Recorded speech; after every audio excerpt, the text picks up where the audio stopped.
Welcome to the long-awaited Skeet.cc review. I had some troubles trying to get this done, but I finally got to it.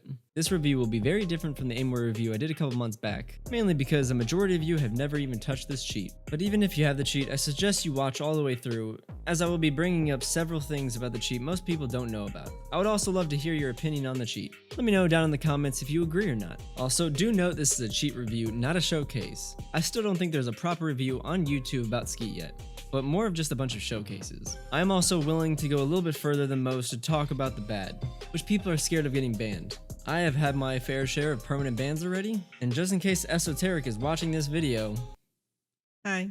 First, before we get into it, just some history on the cheat because I feel like it plays an important role. The reason why Skeet's name is so popular is how insane it performed early on. Esoteric, the coder of the cheat, was very quick to come up with new ideas and ways to exploit the game very early on. He even had very strict rules that you couldn't share the menu or anything about the cheat to anybody or you will be banned. I heard the peak was around 2016, but I wasn't there around then. But in 2017, there was an HVH tournament, and I was even a part of it. But if your team didn't have a full team of Skeet users, then you automatically lost by a landslide. Aimware and other cheats could not keep up in the slightest. But ever since then, most bigger cheats have caught up in terms of features and performance. There's really some just slight differences in every single cheat that makes it either better or worse. But the biggest flex Skeet has to this day is the fact that it has never been detected, and it probably never will. It even managed to skip out on that recent wave which double tap was detected. Cheats like Aimware and onetap managed to get hit with the detection wave. But do note the cheat wasn't detected itself, it was just a feature. But nonetheless, Skeet has still remained undetected. But I think the history is the main reason why the cheat is very sought after, with countless games happening daily. I felt as I have to address it because that's the main reason why it's so popular. And just in case if you're looking to buy a Skeet invite, don't and watch this video. And if you want to know how to get a Skeet invite, watch this video. Now, a while back when I originally had the idea of reviewing Skeet, I heard things like I'm in no position to review the cheat, which kind of confused me because I feel like I'm one of the most qualified to be able to review this cheat. I first joined in 2017 as UID 219. I was invited by Tender after only 3 months of HVHing, and the only cheat I had before this was Hydra cheat, which is where I made my name so quickly. I've been using this cheat on and off for a while, and it's been my main cheat for most of the time I've been in HVH.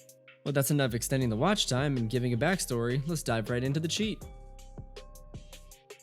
Now in my Aimware review video, I combined the menu and visuals into one, but since Skeet has one of the most iconic menus to date, I'll separate them. The menu has been attempted to be copied for so long, and some of the biggest pasted menus on UC are just blatant Skeet copies. The menu is one of the cleanest designs in my opinion. You can easily find whatever you're looking for, because everything is correctly labeled in perfect sections. The cheat is quite easy to config, not as easy as it used to be, but still definitely one of the easiest cheats to config.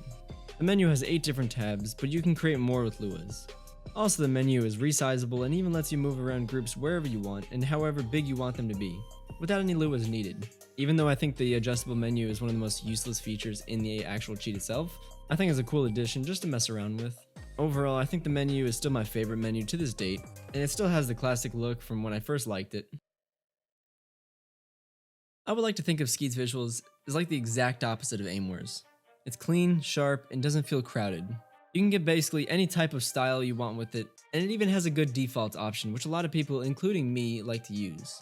One of my favorite visual options about the cheat is the easy to use skin changer. You can filter to use only the real CSGO skins to pick from, or use a search feature to use any custom skin you want. The skin you are applying is for whatever you're currently holding, and it's super quick and easy to use if you're in a map that has every gun on the wall. So unlike the Aimware video where I had a lot of rant about, I don't have too much to say about the visuals besides that I like the very clean look that Esoteric was going for. Okay, now how is the rage bot? Depending on who you ask, I feel like the answer is either godlike or absolutely crap. For me personally, I feel like the cheat is either basically untouchable or good but not super great. I never had a really big down moment with the cheat, and some people say they do often. Back in the day, it was really easy to say that the cheat was just literally God mode, but this review is on the current version. The resolver is good, but not perfect, but that's with any cheat. No cheat will just resolve perfectly, but it does a good job trying. I have spammed some fakes, but I don't get it often enough to care. I saw B-Hop recently put out a video where all he did was just rip off heads, so it's definitely possible, but it's certainly not a cheat that you just go head only and expect the best results. The anti-aim and fake lag I feel like has been one of the strong points of the cheat, and it has been for quite a long time now. The cheat is very optimized, and I don't think I've ever really lagged hard enough, even with max settings. There are some great optimization features located in the bottom left of the RageBot tab, to where you don't have to sacrifice a lot of the features, just the ones that you choose. Now, sometimes Esoteric doesn't update the cheat for quite a long time, so the cheat can get behind sometimes, but never to where it's unplayable. Now, there was a time where it wasn't the case, like where the cheat didn't update for like 6 months and spammed basically anything, but everyone blamed spread or config issue, which very much wasn't the case.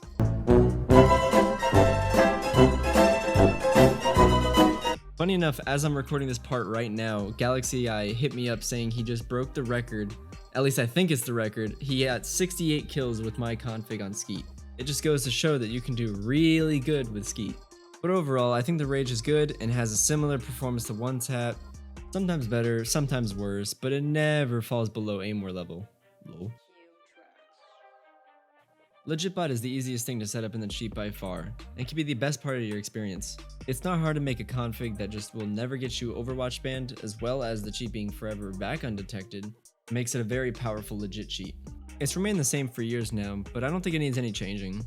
Overall, it's one of the best legit cheats you can get on the market right now, and if not the best, especially with some of the Lulas you can pair it with. There really isn't much miscellaneous stuff in the cheat besides a barely working player list tab, but besides that, there really isn't much to say. Now, I'm not going to be digging in the past for this one, because yes, at one point literally all the staff did was say config error every time you missed. But for right now, the support is very meh, I guess. It usually takes a while to hear back from the admins about problems like hardware ID resets, but I kinda understand it. I mean, it's a private cheat in the end, so the staff is very limited, and they have a problem with users scamming and selling accounts and invite codes, so I kinda can give them a pass on this one. If they were at Aimwar's level of user base, but you know, they're only at 4,000 or 5,000 users, so yeah. One thing I see people complain about often is that they get banned very easily, which is kind of the case. I even got banned for asking Esoteric for a free sub. Now, yes, there is more to the story, but essentially that's all that happened. But on the other hand, I see a lot of people getting banned for quite fair reasons, and then they complain like the admins did something wrong. I'm not going to name names, but I saw somebody get banned not too long ago. They complained that Wish banned him for no reason. I looked further into it and he was scamming. So again, I don't know the entire situation of these bans, but I feel like most are warranted. The only one that might not have been warranted has been Tabsware's ban. About 3 months ago, he got banned for requesting a hardware ID reset, and then they thought, I guess he wasn't him? I don't know.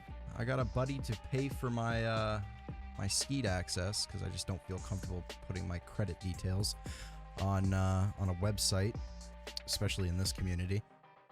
Maybe that's what I got banned for. Maybe I deserve the ban for letting a friend pay for the sub for me, but I mean, that's all the fucking dude did. I don't know the full story, but it almost seemed like it wasn't fair, but who knows. I also think my ban was a bunch of BS. There was no explanation still to this day, but it's whatever at this point. And in all honesty, I think Wish is a pretty good admin. He seems to be on top of things, and he was the guy that helped me get unbanned twice now. So shouts out to Wish. Overall, I think Skeet is obviously a great cheat, but some minor improvements can be made. I honestly thought I would have a lot more to complain about, but I wanted to make this as unbiased as possible. Also, before the video ends, the reason why I don't make a lot of these videos is because they take a super long ass time to make. I do a bunch of research and testing into the cheat, and then I make a long ass script, which this one turned out to be about 6 pages long, so I don't forget any of the main points or information I need to get correct. Then I need to get all the footage that I need to place on top of it. So just imagine, this script is 6 pages long. Imagine making an entire research paper for school on a video that won't get any money off of it. So if you want to help the channel so I can keep making videos, become a member with a few added benefits. I would really appreciate it if you do, but if you don't, just hit the like button, that'll be good enough. Thank you.